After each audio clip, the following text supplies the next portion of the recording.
Good morning, everybody, and thank you for joining me for our chat this morning on localization fireside chat. Everybody became familiar now with the channel. This is the channel dedicated to the localization industry professionals, and this is where we grab our coffee on Friday morning and talk casually about our industry, what's good, what's not working well, what do we need to improve, and just to confide in one another and share it with the rest of the world. I am happy and I'm glad and I'm honored to be joined this morning with Diego Cresceri.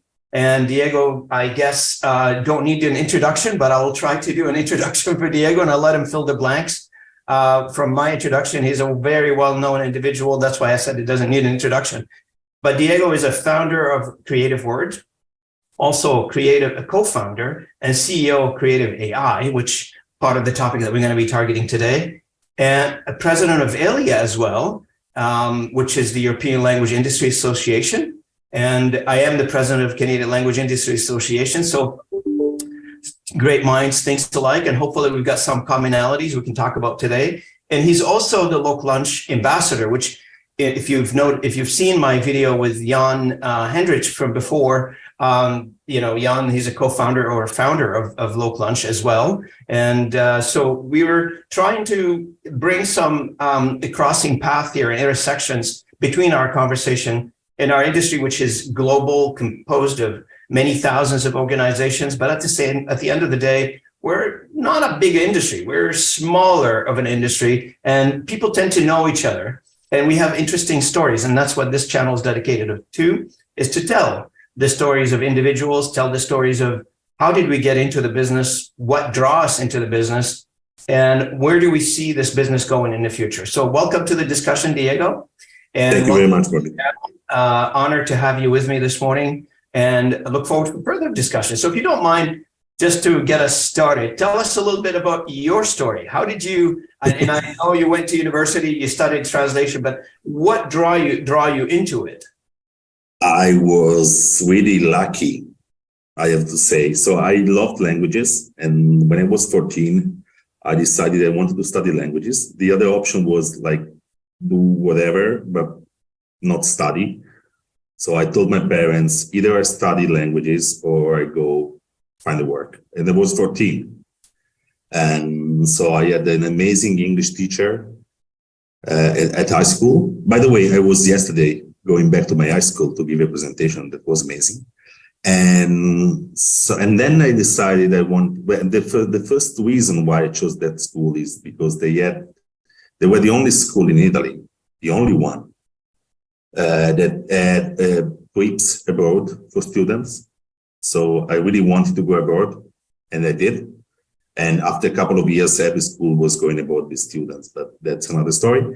And then I decided I wanted to study translation because I was really in love with English and with Latin as well. So I did want to do translation. I studied translation and interpreting. I'm actually an interpreter by studies. And then just before graduating, I got a job. I got an internship in a company. That's where I landed in the industry. And I was completely shocked by how amazing the industry was.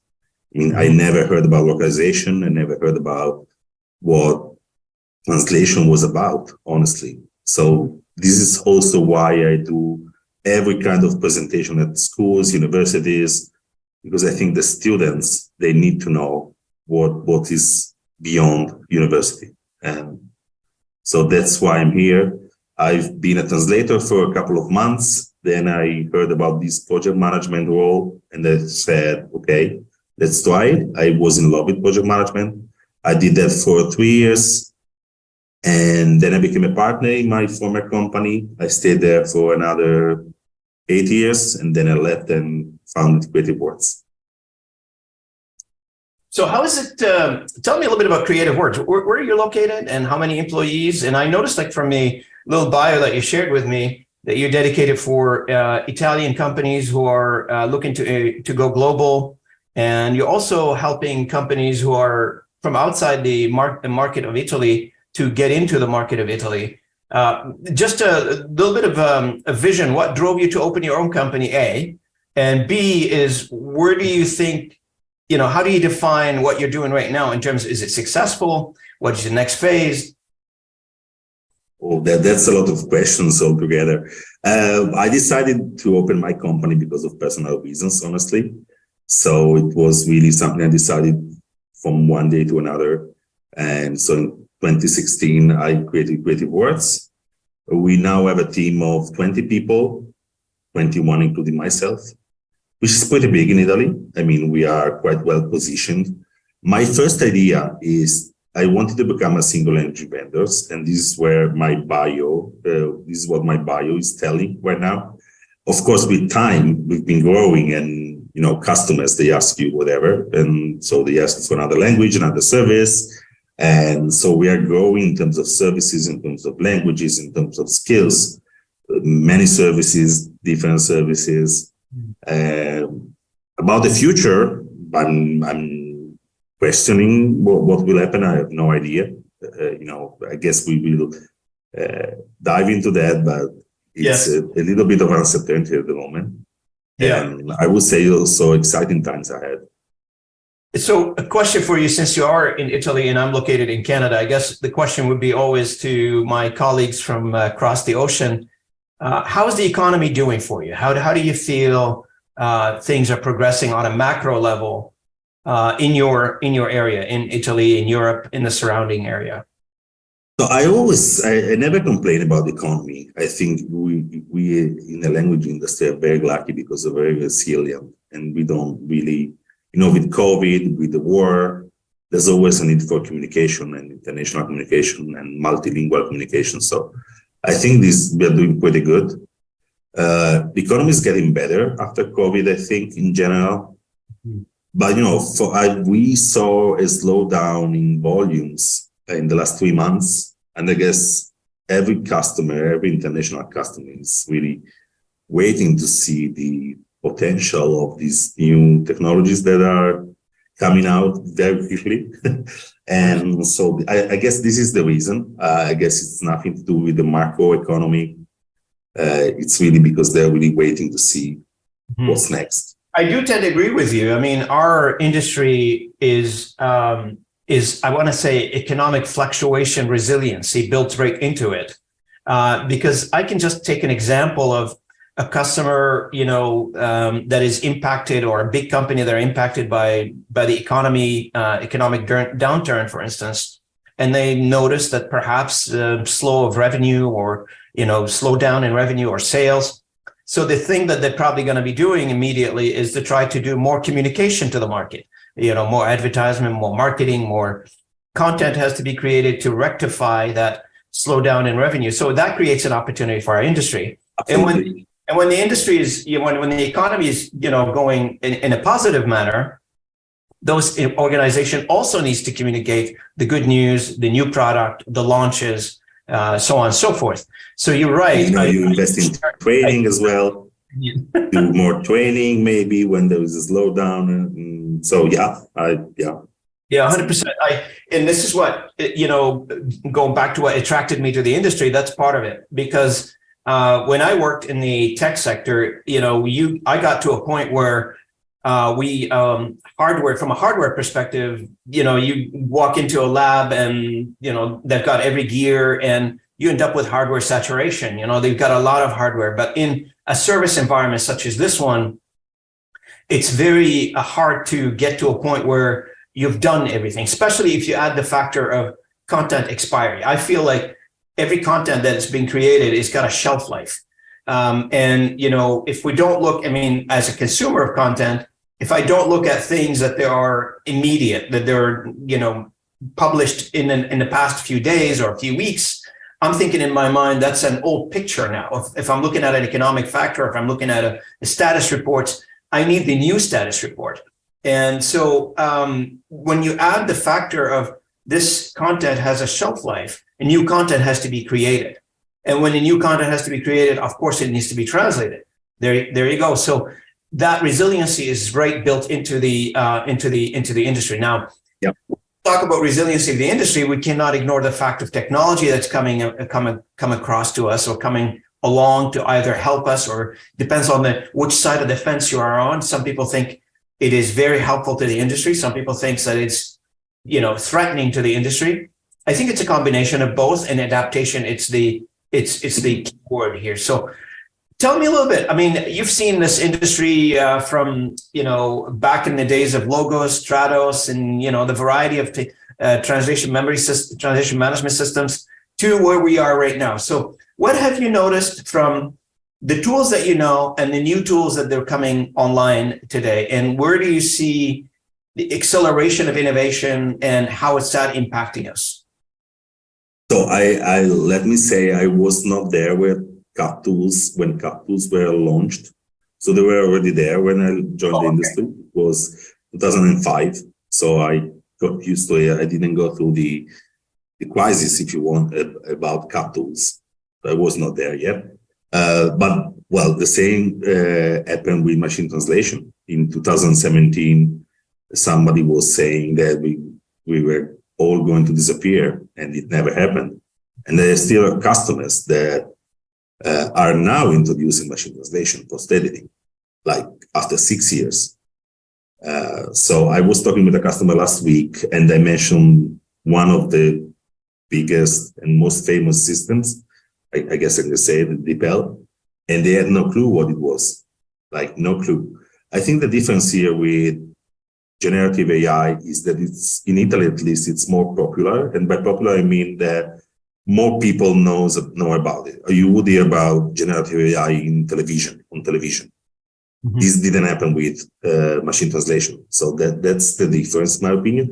And of course, it's much more accelerated. Mm-hmm. So I guess everybody have heard about it by now, but many people still don't know how to use it. So this is where we're focusing at the moment, right? Okay. Really understand the potential. And what do you think in your opinion, from the discussions that you've been having, what are the drivers for adoption of this technology? Is it cost savings? Is it more convenience? Is it, access? What is driving this? And what does the industry can do to either wrap their arms around this industry and make it part of the solution versus sit back and see what happens? I mean, nobody enjoys that. Nobody wants that, but it's in some cases that happens. So, well, I would start by saying I would not sit back and watch and see what's happening. I would really that's the word. Yeah, I mean, I think we need to be there and do our own job, our own part in that. Sitting back and watching is not the right strategy. I've been trying to be involved since the start. I mean, and by start, I mean when Chatgpt was launched, generative AI GPT was there even before. So I try to be there since the start. I think that's the right strategy, and we all need to embrace it. The drivers, I think it's a mix of cost saving and also a need for more communication. So we need to communicate more and more, and those tools can really help. Mm-hmm. Of course, there will be some kinds of content that will probably be just delegated to generative AI, but still there will be many, many contents that will need a human touch and human in the loop approach, I guess. So as technology evolves, and we've seen so many technology come online, and Chatgpt is just the latest one, and there are going to be more in the future, etc. And I don't know. I mean, I'm just maybe my personal feeling that quest, I would call it, that journey, that exploration of perhaps one day translation becoming free. Where do you stand on that topic? Do you think translation will ever be free? I mean, it's a very controversial topic to be asked in any scenario. This is just you and I having coffee this morning. Nothing going to be decided here. But what do you think? Well, if you mention the translation, maybe that's going to happen. If we talk more about content or communication or multilingual communication, I don't think that's going to happen anytime soon. When I talk with students or when I talk with universities, when I'm involved in any kind of initiative or discussion, I think if we keep talking about just translation, I mean, it's obvious that translation will be probably likely delegated to technology. If you have seen the OpenAI report on the jobs that are unlikely to disappear anytime soon, translation is on top, right? It's the very first. I don't remember the percentage, but it's 70 something likelihood of disappearing or being replaced by technology. But then we offer many other things in our industry, not just translation. We offer global experience, we offer user experience, we offer any other service. And I think it will take a long time before this disappears. But translation, if we think about manuals or, they are being replaced by machine translation already, I guess. So that would disappear. But again, and this is also something I'm discussing on a European level in the Commission. I mean, we don't really need to talk about translation anymore, even at university. I would not enroll my daughter in a translation course, honestly, but I would enroll my daughter in anything having to do with international communication or globalization even, or whatever, anything else than just translation. Translation is not appealing anymore, I guess. As a word. And you have a very good topic when you talk about academia and academia's involvement in the industry by developing courses, degrees, and preparing the next generation of translators to engage in the workforce. And I look at it and I'm thinking, I remember days when we used to go to, not necessarily go to universities and try to encourage students. We've done that. Go to encourage students to get into the profession of being a linguist. I remember, going to high schools and try to plant, the idea at a high school level.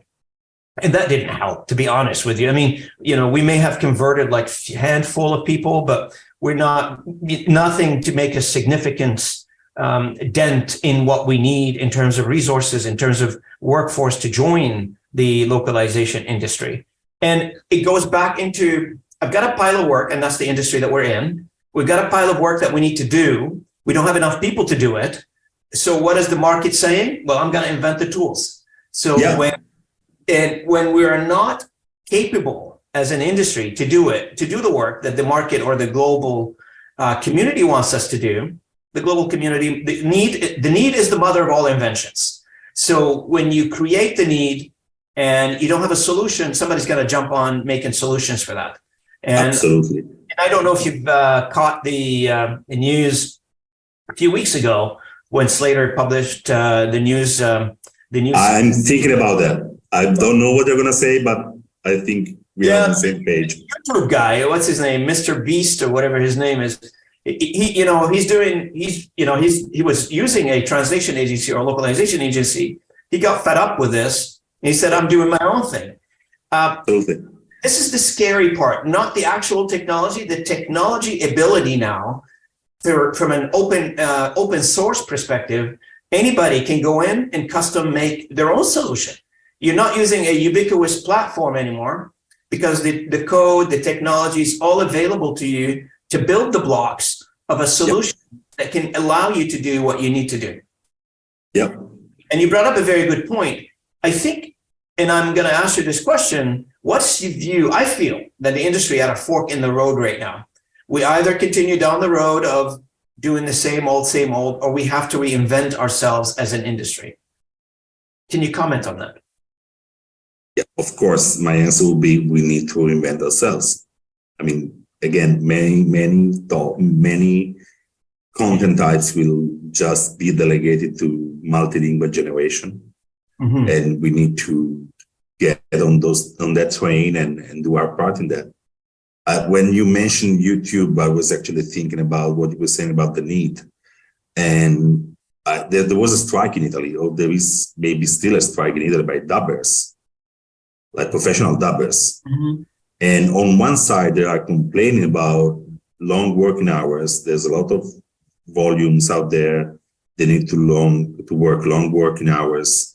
And on the other side, they feel threatened by AI, by synthetic voices. Mm-hmm. So where's the meeting point between the two? you complain, you have too much to work, and you complain about someone looking for a solution to this. That's right. So it's challenging. That's right. Again, the lack of a new generation entering the workforce, one would also, talk about HR issues, and it's big HR dilemma in our business. Some of the translators or linguists or professionals, it doesn't matter if linguists or not, project managers, desktop publishers, etc. Those individuals either, with all due respect, we all have to retire at some point. So they're probably aging at that point where we have a big bulk of numbers of our professionals. They're going to go retire, and the replacement is not ready. And it's not ready in the same numbers, but what we have now is technologies coming in and saying, okay, you've got a gap, and I'm going to fill that gap. And here's the technology to solutionize it, to fill it for you. So one of the other issues is with walls. In Italy, we always talk about translation, and we train translators, but there are so many different roles in our industry. Mm-hmm. Again, it has to do with the need. We need project managers. We need different roles, and they never hear about them. Never. They're really not ready even to know what the roles are out there. Mm-hmm. It's not just linguists that we need, of course. Right. Of course, there's many. There are many items or many professions in the language industry or in the localization industry that are essential for the process. One thing that you said very interesting, and it's still striking with me, is that you wouldn't recommend for somebody to go get a linguistic degree at this point where we are in the technology and how technology is evolving. But there must be some other technology related degree that would allow the industry to strive to, and which brings me to your, I was reading your bio, and you said you would hold workshops and seminars on innovation. What are some of the innovations that you can tell our audience and we don't need to get into the detail or give any secret recipes here, but what are the high level innovations that you can tell our audience that probably they should consider? Can I go back to something you just mentioned? So I'm going to give a webinar to the University of Genoa, a seminar to the University of Genoa on Monday, like in a couple of days. And I'm in their steering committee for the Faculty of Translation and Interpreting. So that's really actually where I studied. And they just told me that the very course is disappearing. So they're not teaching translation and interpreting anymore. It's just gone. So I'm really shocked about it. I'm not saying we shouldn't teach translation and interpreting anymore. I think we need to have a more technological approach to it, because otherwise we just, they study a lot of English and a lot of second language. They don't know how to write in their own native language, for instance. So there are many things we should fix at the academia level, I guess. Talking about innovations, what I'm thinking at the moment is that we really should learn how to interact with these generative AI systems. So call them prompt engineering, or I don't know, prompt engineering would be the best word. So this is something I'm thinking of, but I don't expect academia to be aligned anytime soon. It will take probably decades to align, but there are different courses already out there.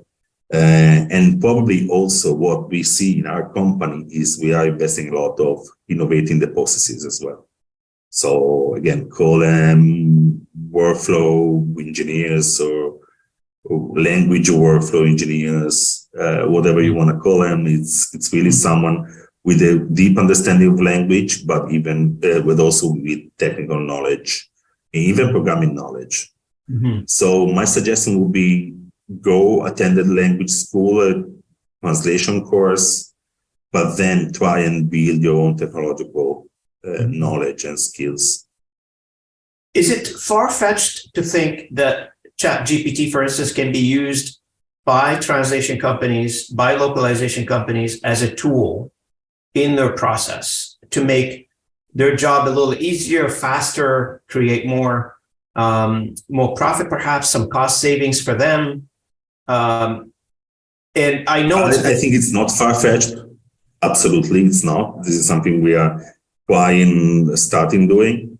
I don't think it's just a matter of cost saving. It would be too easy. It's like when 6 years ago, everybody was implementing machine translation. I think we need to build our own knowledge on how this technology works. Correct. And I guess in order for it to become an opportunity, we need to make it work, to increase our volumes, to reach more customers, to be able to deliver more work than they were doing now.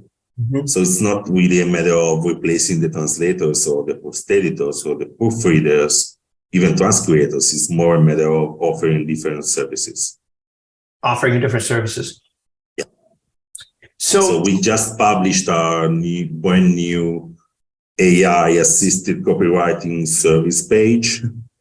So, but this is not a matter of, as with machine translation, it's not a matter of saving money. It's a matter of offering a service to someone who maybe wouldn't do copywriting if there was not such a cost-effective solution.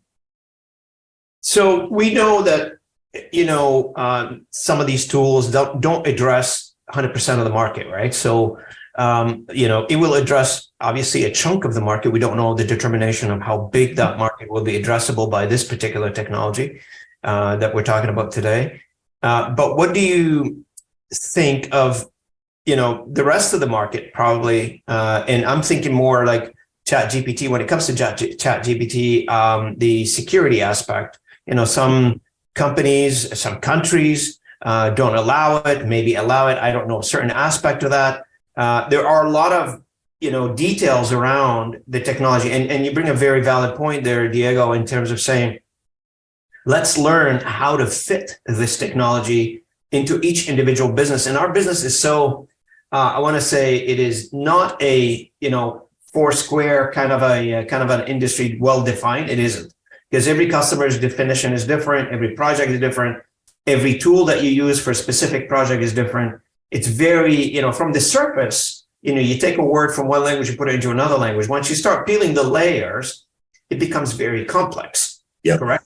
I agree. Yeah, absolutely. Well, there is some room for additional services as well. I was talking yesterday with a customer of ours. They have an e-commerce, and we create order descriptions for them.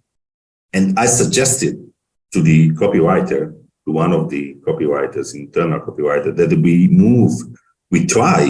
build a case around, using generative AI to create their own product descriptions. And they said, no, absolutely. I cannot go to the owner of the company and talk about AI. They will just, kick me out of the door. And then there are InfoSec challenges with many companies. And the bigger the companies, probably the more the challenges around security, around privacy of data. So that there will be still a European Commission, for instance, that there is a tender now out there with many language combinations, and the tender is for 4 years contract. And if you go in that tender, if you get that work for 4 years, you will only be able to provide traditional translation, for instance. And again, one of my biggest customers, big IT company, global one, they are doing machine translation right now. So it will really take a while. We have a little bit of time, I guess. You're right. And our expertise, you're right, you stated it earlier, may transform into, that whole engineering. We may go back into being technologists from being linguists. And that's the driver. But combining the two, going back to your initial remark regarding academia, if somebody has a linguistic degree or have some linguistic training or experience, and that morphs into a technologist that brings the knowledge with them to how do we train, customize these technologies to fit the linguistic world that we're living in, or the localization world that we're living in. I mean, Chatgpt, again, is the latest today. It's hot. Everybody's talking about it. It's not the last one, and it won't be the last one. I'm sure there'll be more. Absolutely. So no, I think linguists are in the best position to be able to interact with these technologies. We know how to use the language, how to use the grammar, the syntax, how to fix issues. So we are really in the best position. Correct. Now, what's your, I know you're very involved in the localization world, so I'm going to ask you this question. So what's your read on, some of the, do you attend conferences? Do you go to like the gala? Do you go to Loc World? And what do you think of all this? I personally, and I don't know why, maybe because I'm so busy and I didn't have a chance yet, I only attended one event. It was in 2006, and it was Loc World in Montreal. And that's it. I never attended anything else in terms of global sessions like this one. And, we've got the local things. I'm a president of the local Canadian Language Industry Association.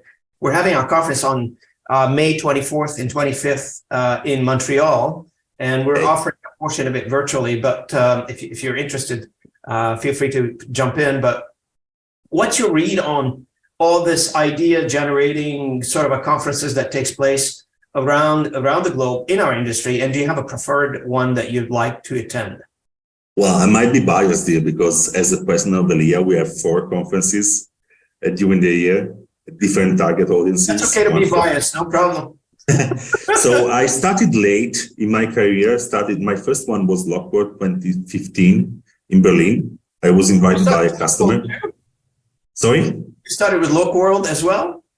I started with Loc World, yeah. It was my very first one. I had no clue about conferences whatsoever. I was invited by a customer. I had the customer back then. They invited me to join them. They were having a panel, and I did. I went, and I would never go back. So I attended so many conferences.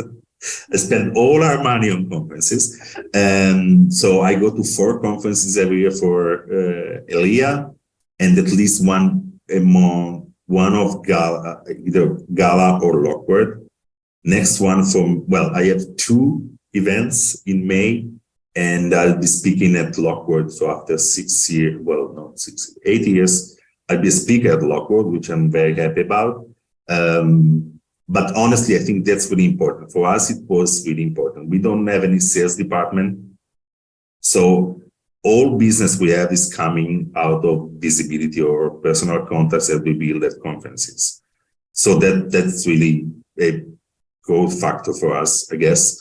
And after, with Creative Words, my first one was with ELIA. And then what I'm doing now, and this is not something that's happening a lot with other fellow LSPs, is I'm not just going myself, I'm sending my staff as well to conferences, because it's really an opportunity for them to learn, to grow, and to make us more visible as well. So there are so many out there, like there are so many, there's a lot of competition. There is Loc World, Gala, Mid-Central Europe, ELIA, NTIF, many of them. We try to be there always, and we try to be like visible. If we can, we speak, we give presentations, and I think that's really helpful. Yeah. Now, I had somebody on the channel, which we talked a little bit about Alexandra, and we talked a little bit about digital marketing and the importance of digital marketing in the localization world. And the reason I say that is because most of our industry globally is formed of small to medium companies. And, CSA, I think, put the number around 18,000. I could be wrong on this one. It's a huge number. It's a huge number. So, to promote yourself as a business owner, as a company owner, you need various tools at your hand. And some people chooses, the digital marketing side, and I know you're doing a lot of that, which is kudos to you. And attending a conferences, etc. And this channel is about this. This channel that I created is about promoting some of those conversations that you guys are doing. And I'd love for you, after you speak at Loc World, to perhaps come back to the channel and tell me how it went. Yeah. A little brief summary here for the audience. It is, in your opinion, that soft marketing, I would call it. That's the style you're using.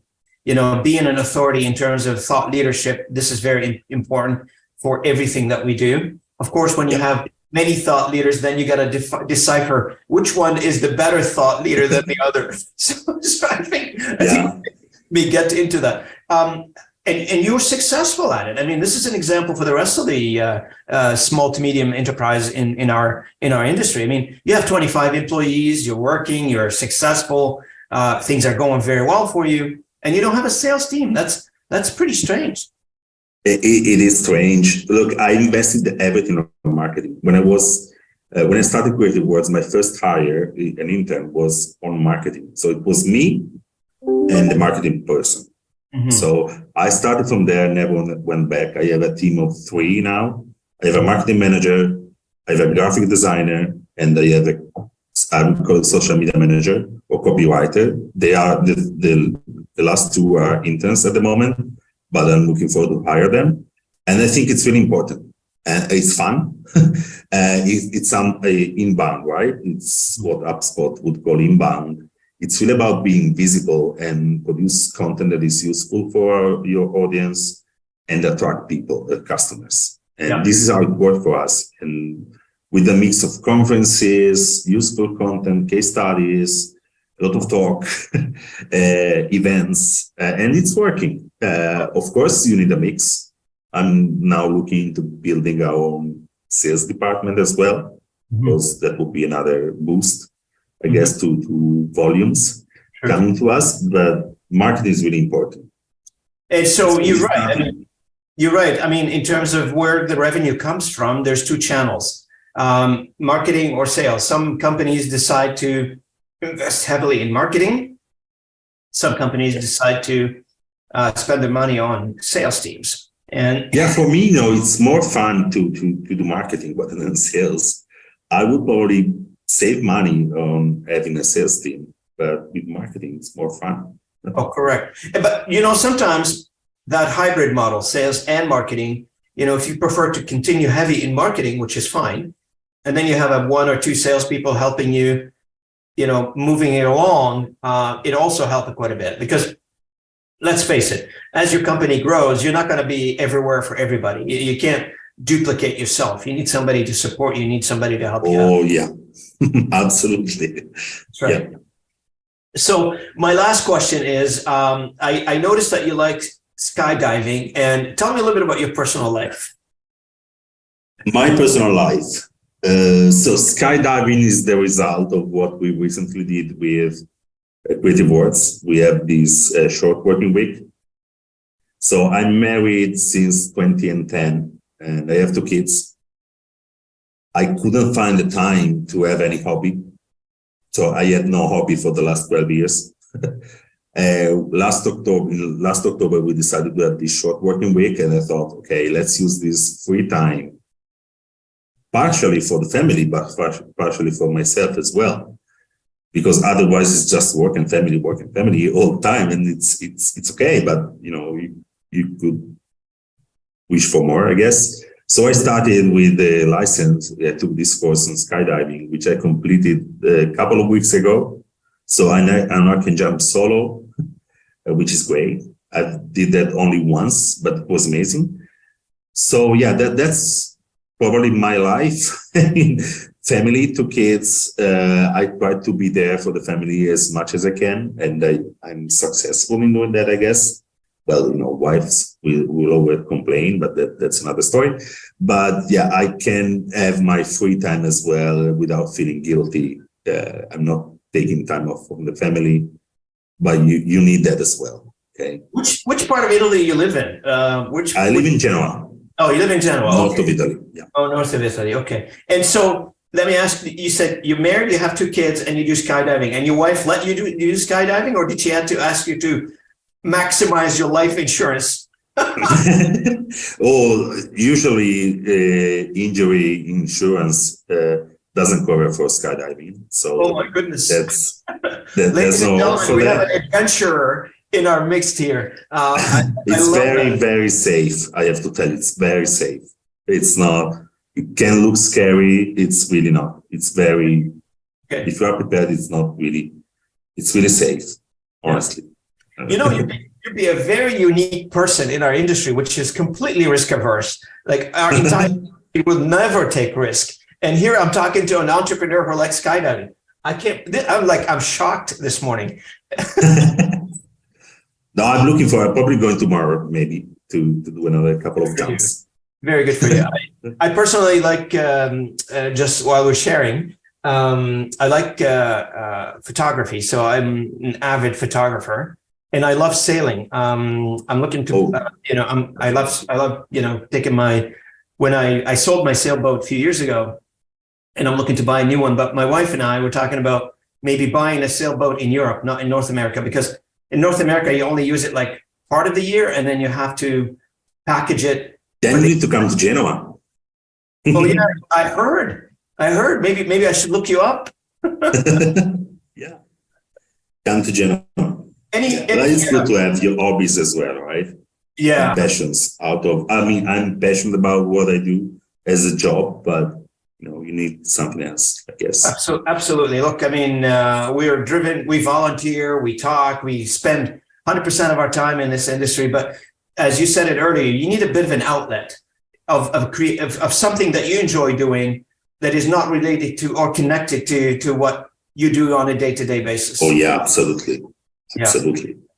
Well, I hope one of these days I learn how to skydive and do a tandem with you, because you sound like you know what you're doing, and I wouldn't trust this with anybody else. So, any last word for our audience before we close up the interview?